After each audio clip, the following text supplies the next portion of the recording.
Okay, first we're gonna open Jupyter. To do that, just open a terminal and write Jupyter Notebook.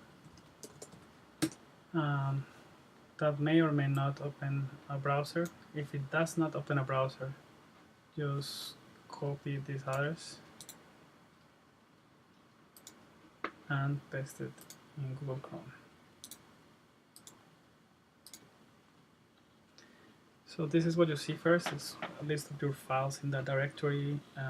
You're gonna just click New, Python 2, or Python 3 I think you have. Now we're gonna download the file. The file is the Uber raw data.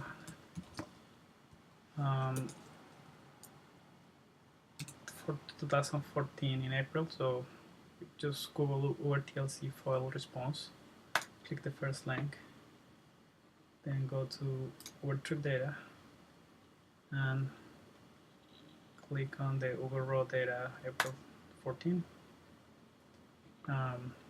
Because it's so big, it says you cannot see it here. Then just right click on the view raw and say save link as, and just save it in your desktop. So now it is here in your desktop. If you open it, you will see there's a date, time, latitude, longitude, and base. Now we're gonna open it from Python. To do it, to opening it from Python, we're gonna use a library called import CSV. So just write import CSV and press Shift and return. Then this becomes 1, means that this cell was evaluated, and the results are useful. So in this case, CSV now is a module that you can call. I'm not gonna go into details of how this works. I'm just gonna do it. Just write ~/ and press tab, and then go to desktop. Then press tab again, and it should complete Uber raw data. And press enter. Now that's just basically assigning the variable that text to that variable fn. We're going to import the data in that by initializing a list, an empty list called data, and then just write this.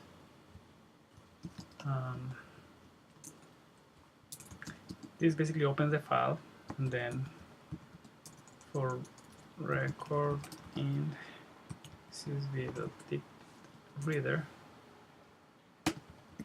from F, data.append record.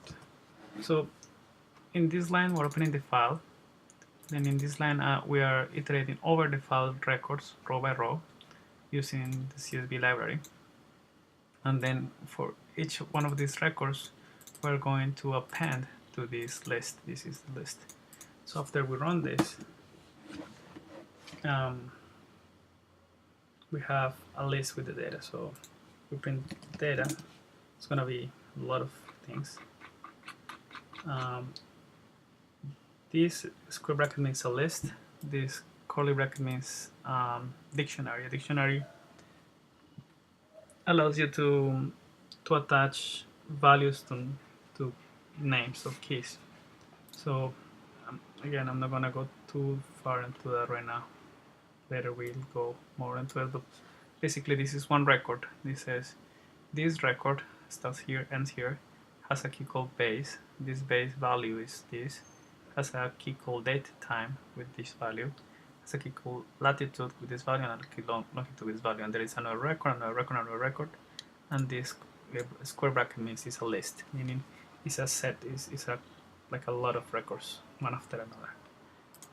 Using this list we can access a specific one, for example the first one, the second one, the third one, remember that starts from 0, or a few. For example, this is called slicing. In this case, I'm gonna go from the 0th to the 3rd, meaning 0, 1, and 2. Or you can go from the second to the fifth. So again, this assigns a variable, this text, into this variable called fn, file name. Then this is a module, this is a list. This opens the file and returns this handler for the file called f. CSV decoder allows you to read a CSV file and return a dictionary. And for each record in that CSV decoder, just append to data. For now, that doesn't matter much, just trust me. Len allows me to see how many records in the list. In this case, we know there's about 500,000 records. And the first record, like I said, has these keys: base, date, time, latitude, and longitude. So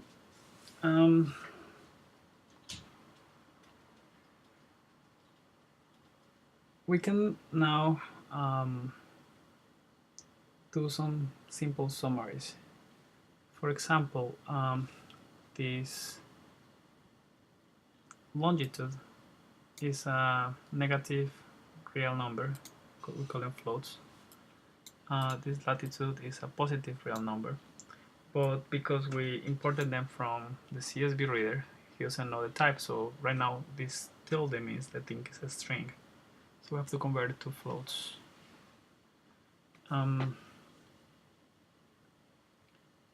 To do some plotting, we're gonna need more libraries. Just write pylab inline. That doesn't work because we haven't installed it yet.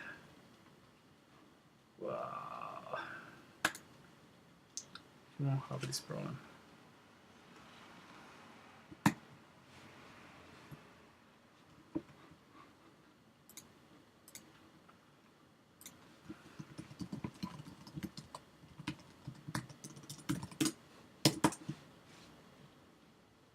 No, man.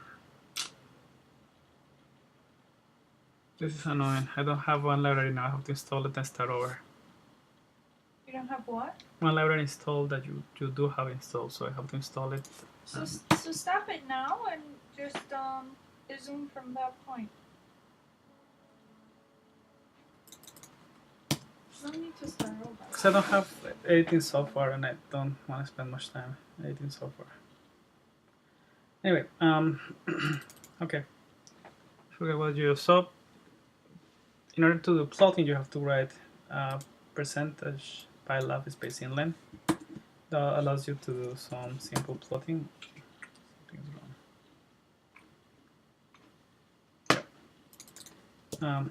Pylab inline. Once you see it populating the interactive namespace, means that everything is good. So just write hist. Oh, let's get the longitudes first. So remember that each record has a latitude and longitude. So we can see, for example, data 0 lon is this value here, and lat is this value here.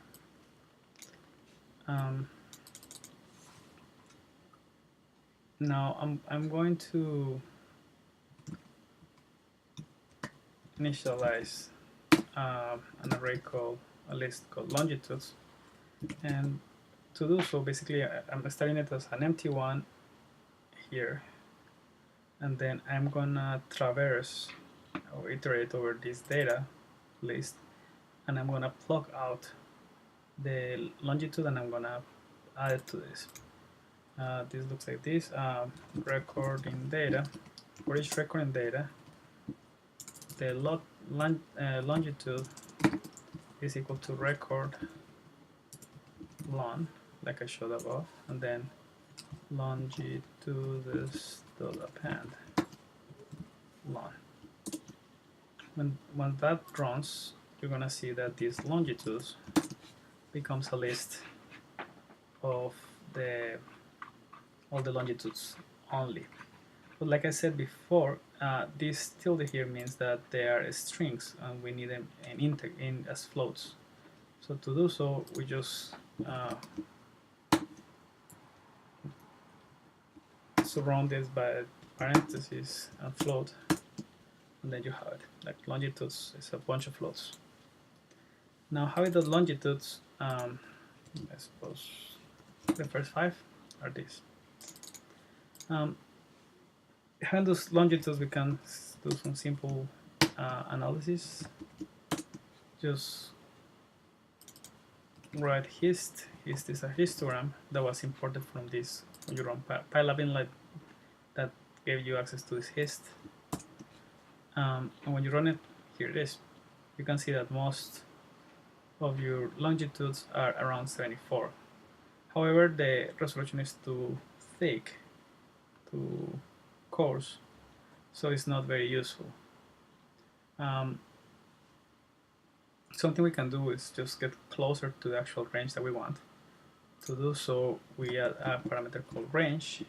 In this case, we want about from here to here, this range, 74.5 to 73.5. So we just say 74.5, 73.5. If we run it, you see that our range becomes much more clear. Another thing we can do is add bins to say how many columns we want. 100 is a good number. This is the actual values. Let's forget about them. And then you see here you have the actual histogram. We can even do a better zoom here, 74.2 to 73.8. 74.2 to 73.8. And there you have it. That's the actual histogram. We can even get closer to this piece here, which is 74.05 to 73.9. And then you can see we're very close right now. Now we can do something similar with the latitudes. So this basically tells you that most of our values for longitude are around 74, 73.9, and this is the spread, basically, what we had before. If we do something similar for latitudes, we can just take this code, copy it, paste it here. We're gonna call it latitudes, and then say latitudes and lat. Then we have this list called latitudes, which has a bunch of numbers. Oh, here we have to change to lat. And now it makes sense for us. Again, if we want only the first 10, we just do a slice over the first 10. And then we can do something similar to what we did before. Just copy here, paste here at the end. And then let's remove the range. And that generates this plot. It tells you it's around 40.5 and 41. So we add it here, range equal 40.5 to 41.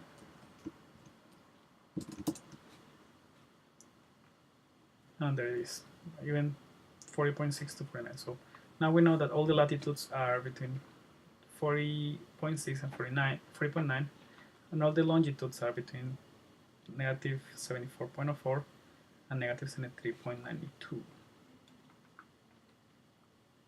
So using that, we can create a nice figure.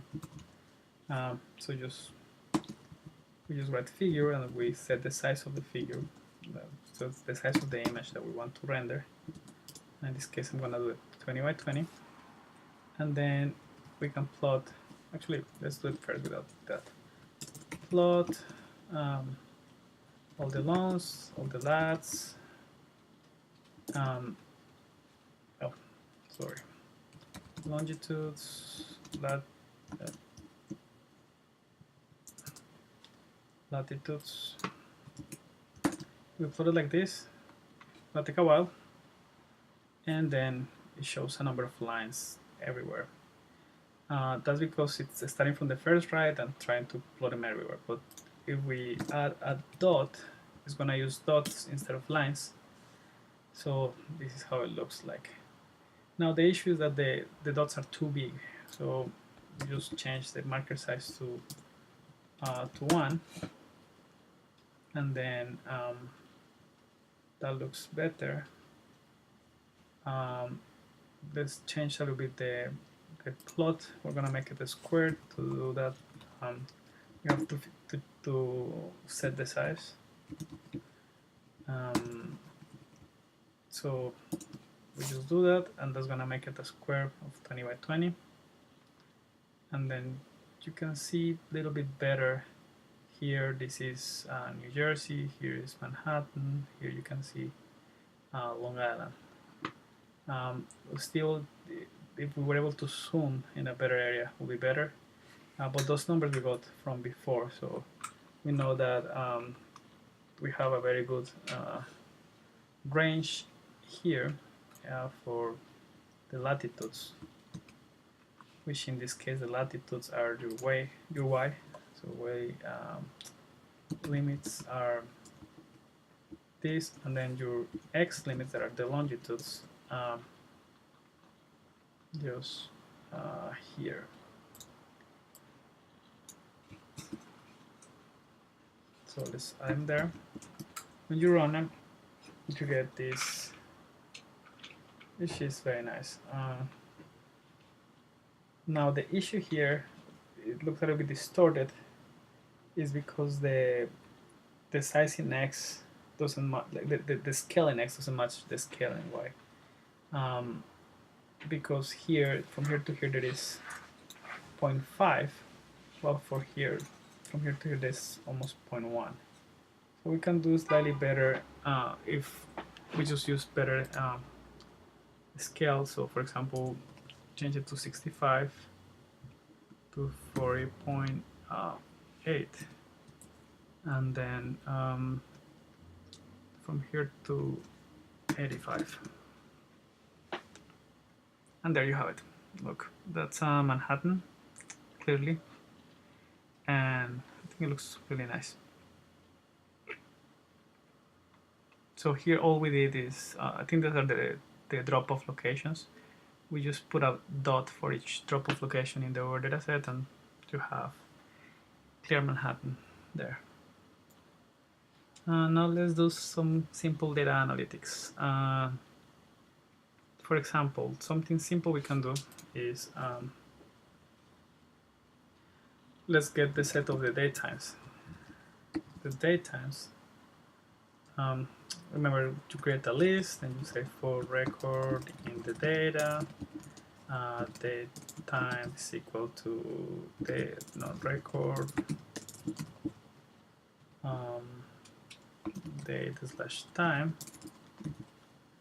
and then date times dot append dt. So when that runs, that returns a list of all the date times.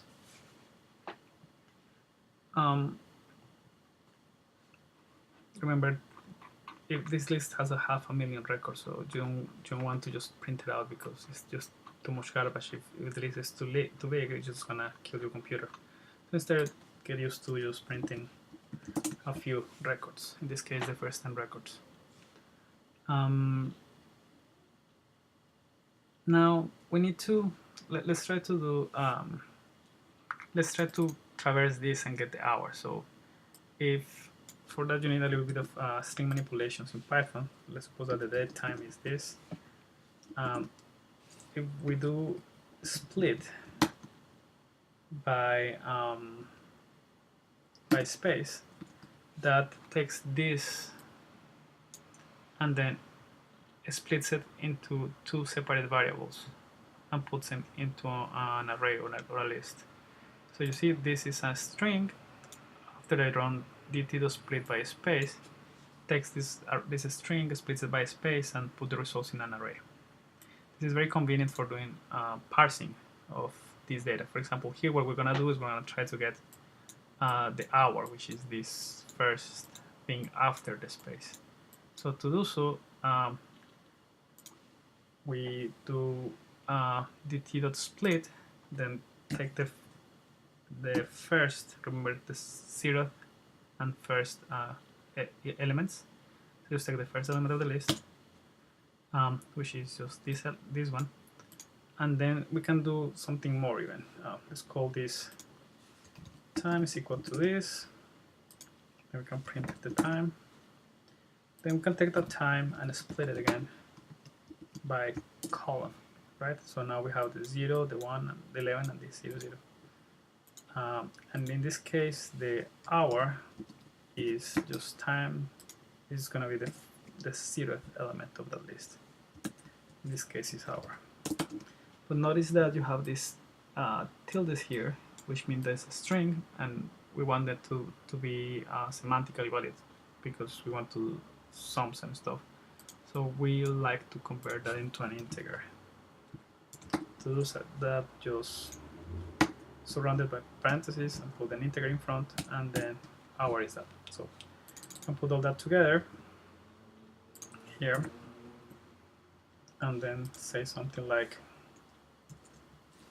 hours is equals to an empty array for record in date times. Actually, yeah, we call it dt. This we can use anything we want. So for dt in date times, we take dt and split it by space. Take the second element, so the number 1, and call that time. Then take that time, split it by colon, and take the 0th element, convert it to in, and that's the hour. And then just say hours.append hour. After that's done, if you print hours, you'll see 0, 6. But again, remember, you don't want to do that because if the dataset is too big, it's going to crash your browser. So just get the first one always. But you can get some more tricks. You can get the first 100, for example. You see there are more things. Or you can get the last 100, and that's a trick. So you say like this. That will be the last 100. I'll go into that in another video. So again, the first 10. So now that we have that, we can use our hist. Right now, we say hist of the hours, and we know that there are exactly 24 hours in a day, so we can use 24 bins. So this is the histogram of over records per hour. This is for 0 all the way to 24, but this is kind of hard to read. So let's make it prettier. Just the easiest way is just to add a grid. The next label, we're gonna call hour of the day, and then glabel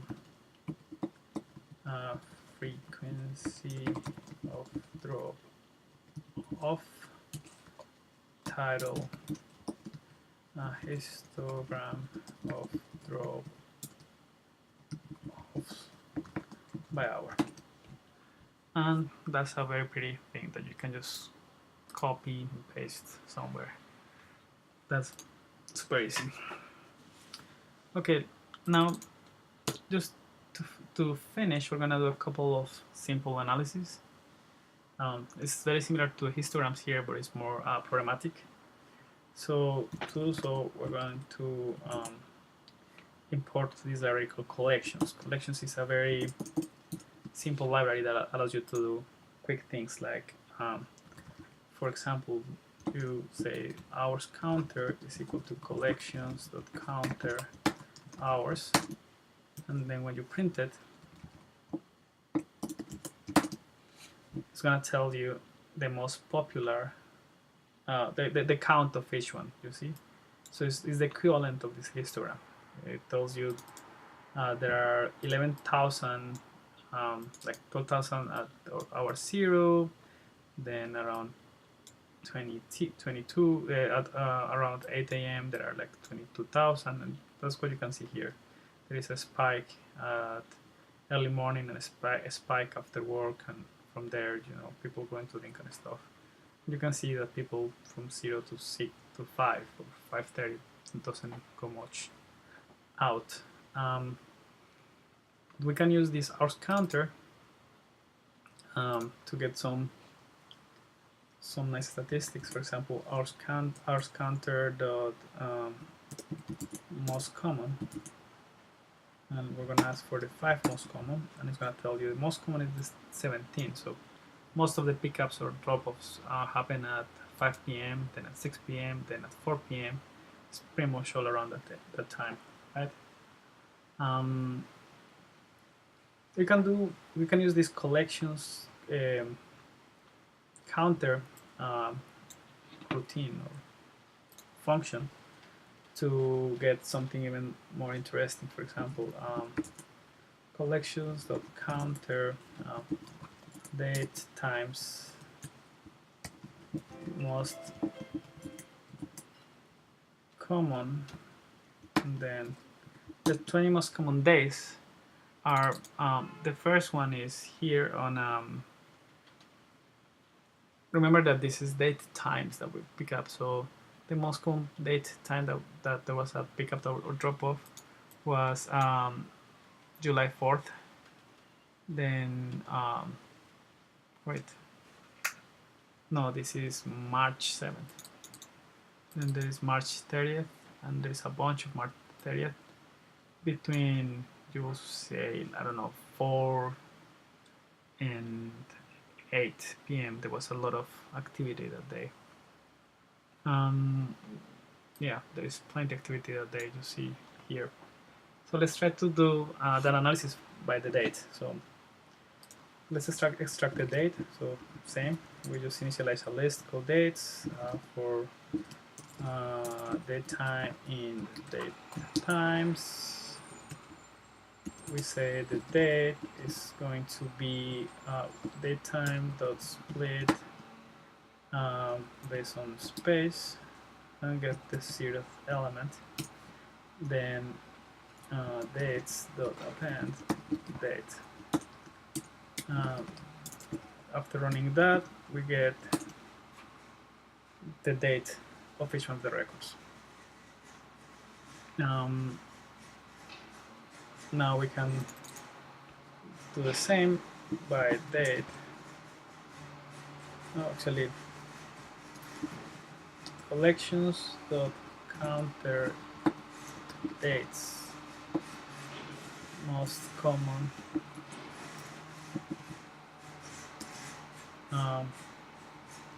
31, for example, and the most common, like I said before, was the 30th of April, followed by the 4th of April. So all of them are in April, strangely enough.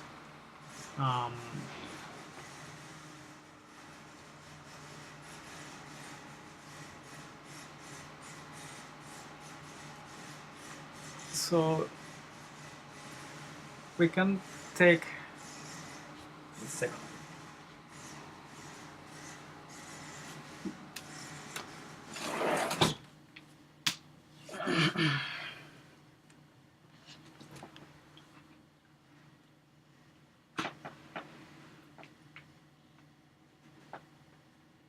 Okay, so we can take, for example, the I'm gonna save this in a variable called by date, and then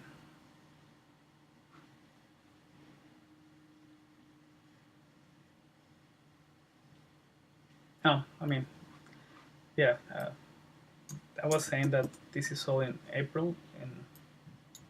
In April, yes, makes sense because that's the data set that we downloaded. Remember, that's April, so everything has to be in April. So here, what I did was,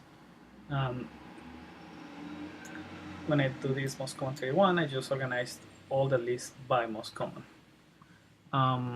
So now what I want to do is plot how many per day there are many ways of doing that. One way is just taking this column here, which we can do called counts, for example. It's an array for R in let's call this by date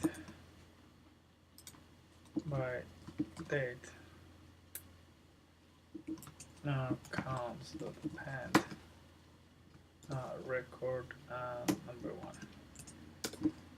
That was a little bit faster than we've done before, but you should be able to figure out what's happening. It's just a little bit more of shorthand. If you don't, just pause the video and think what is going on. Then you have just the counts. You can plot those counts by saying plot the counts, but I think it looks prettier if you plot it with bars. So bar, I'm gonna explain this in a second. Oh.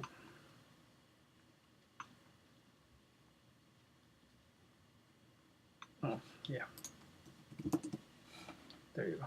So this range just returns a list with the numbers from 1 to 30th. That's what this returns. So here I'm saying plot bars, use the coordinate for each one of the bars according to its list, 1, 2, 3, 4, 5. So this will be 1, 2, 3, 4, 5, to it to 30th. Then for the height of each one of the bars, use the records in these counts. Remember that we had it here, which is 36, 26, 25, which is here 36, 23, 25, and so on. But this doesn't look that great. We still should put the numbers. So to put the numbers, what we're going to do is take the same thing, but instead of getting the counts, we're going to get the dates. So the date will be, if we split by, I'll get it here. So remember we have the date times, then the date times one element will look like this. It will be split by a slash, for example. We get this, and then I'm going to get the 0th element. That will be this. That will be the 4th. So here, for example, that's the month. We care about the date. This will be it. So we say labels is equal to an empty array. Then for dt in date times, label is equal to dt dot split 1 label dot append label and labels. You see you have all the ones, then a lot of ones because everything, like all the ones that happen on the first, then let's see the last 100 that ends on 30, which is what we expect. So now we can take these labels and we're gonna use it as labels for this plot. So again, when you run this, you get this plot, and we're going to say this is gonna be x ticks. We're going to tell the machine to locate a label. The location will be from 1 to 31. The text will be labels, and rotation is 75 degrees, for example. So after that runs, this is what happens, which oh yeah, I know, here is not for date times, it's by date.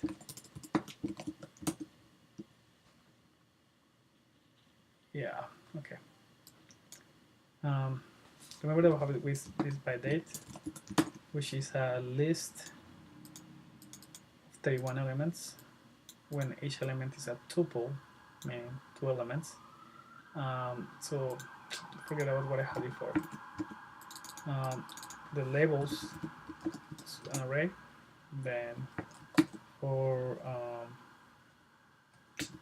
anything for val in by date, we say that the date is equal to val 0. Then that is going to return this one here, for example. Then date time, date, yeah, let's go date. The actual date of month is going to be date. We split by slash and get the first one. And then say labels dot append date of month. We run, and now there it is. You have that the most common day was 30th, and then 4th, 25, and so on until the 20th, which is about 1/3 of the 35th. The 30th.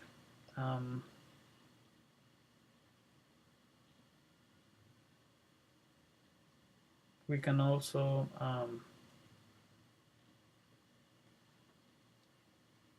use okay, I think that's enough for now.